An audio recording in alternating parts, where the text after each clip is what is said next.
pa ba yung tinuro sa atin ni Sir John nakaraang araw? Alin doon? Yung pag-install ng OS sa computer. Ano yun? Ikaturuan kita dito. So, unang gagawin is punta lang tayo sa VirtualBox. Open lang natin yan. Click open. Then wait lang tayo na mag-open yung VirtualBox. Tara! Installing Windows 8.1. Ayan, hindi lang tayo. Nalagyan natin yung Windows na install natin. Windows. Check na natin kung meron sila.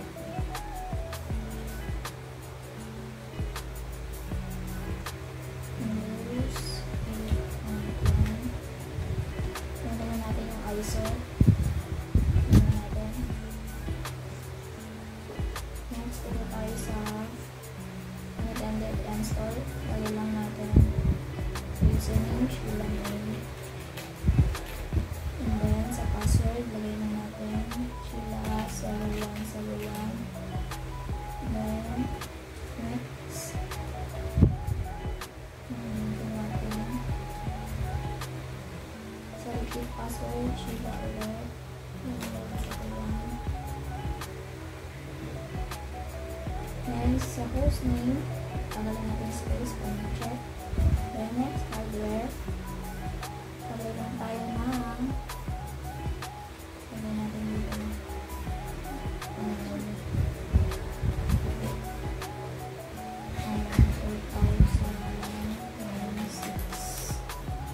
Then, sa processor 2. Diyan baka tumawag si Kuya. Then, next, hard disk naman. Wala yung babagin dyan. So, finish na natin. Finish. Then, dito sa tanggalin natin. Punta tayo sa floppy. Or sa settings. Then, storage. Or kaya sa control floppy. Ayan, floppy. Remove. Dito. So, okay. Then, let's start. Wait lang tayo ng mga seconds. Okay, yan.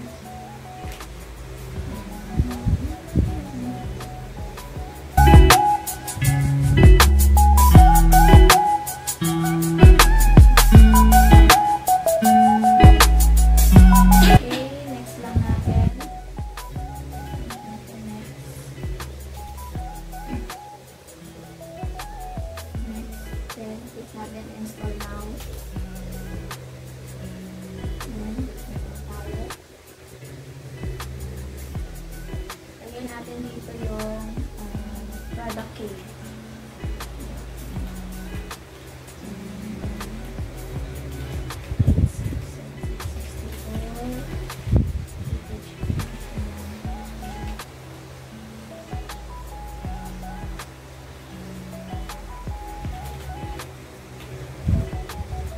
Next.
Then dito, ilagay ulit. And then, pinag ulit yan. To verify, next lang. Then dito, antayin natin yung code na masalatin.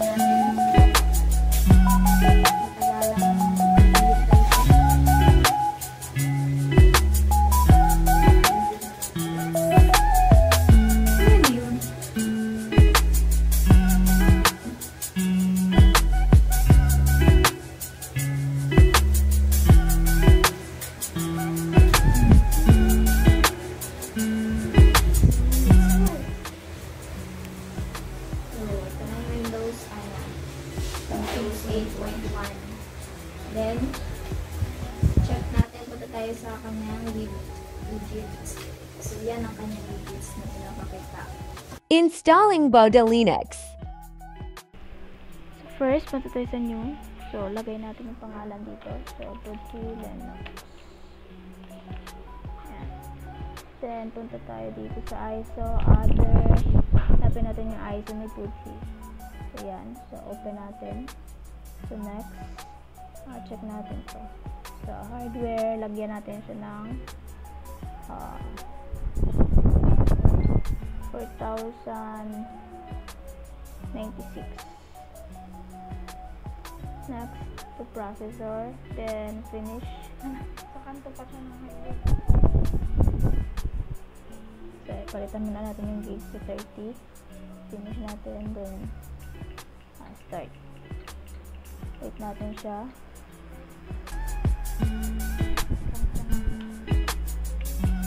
Ayan. So, wait na natin. So, try body. Pili natin yung try body dito.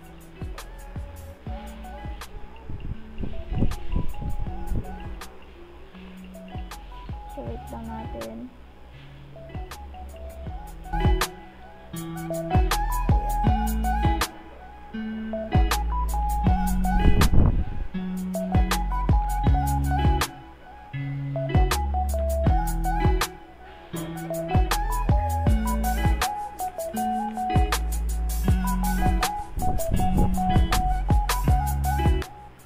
So, next lang natin to.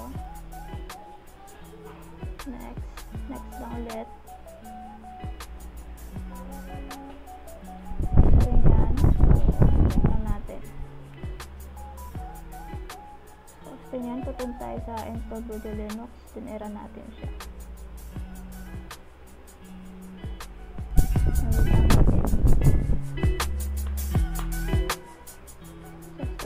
So, continue lang natin. Continue. So, continue lang ulit. Then, continue. Yan lang natin yan sa downloads. Then, install now. Then, continue natin. Then, wait natin siya.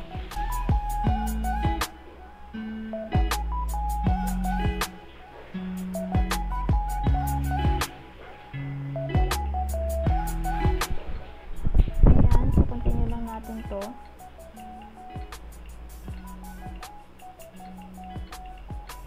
Then, lagay tayo ng your name. Lagay natin sa Jamaica sa kanal. Then, your computer's name. So, Boda Linux. Then, username. So, lagay natin sa Jamaica 123. So, create a password. So, just 3123. Then, confirm natin siya. Then, continue lang. Then, wait lang natin siya na matapos mag-loading.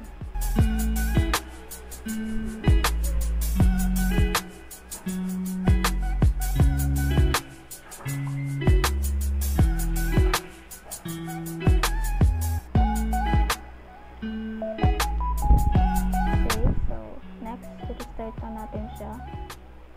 Start.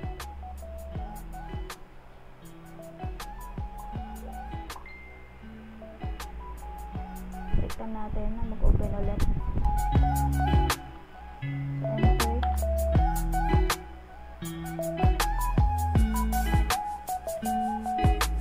Password, lagay natin Jasly123.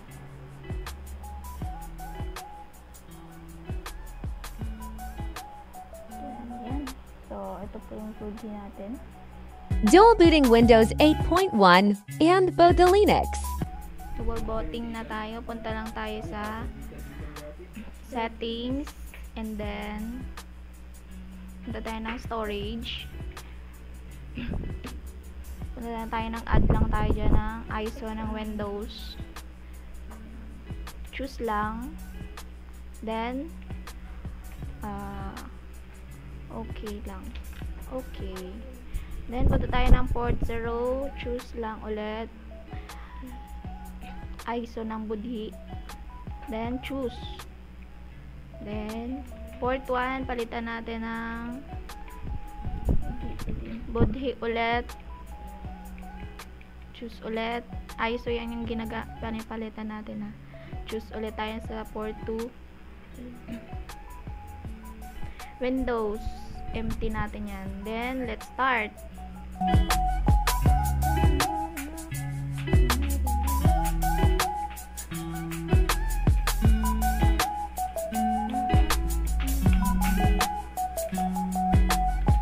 Waiting lang tayo.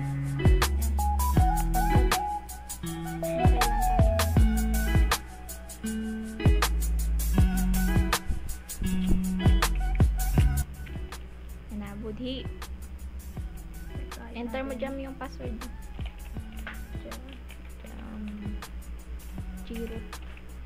Jasly. Jasly.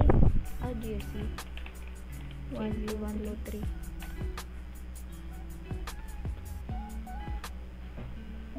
Budhi. Yan yung dual boot. Yan na yung dual boot na sa Windows. So ngayon, punta na pa tayo sa power off natin. Balik natin sa Windows. Babalik natin yan sa Windows. Yes. Then, palitan lang natin yung port 1 at port 0. Tsaka port 0 na Windows. Piliin natin Windows 8.1. Choose. Then sa port 1, choose din Windows ulit 8.1. Choose ulit. Yes, choose me. Then choose me. Then start na natin. Wait ulit tayo.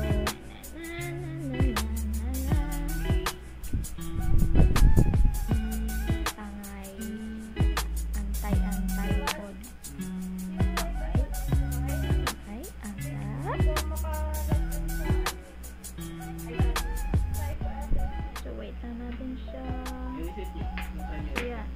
So, ito na yung dual booting. Enter ko lang yung password ko, email. So, welcome. Yan na yung Windows 8.1. So, power off lang natin. Shutdown natin siya. Shutdown.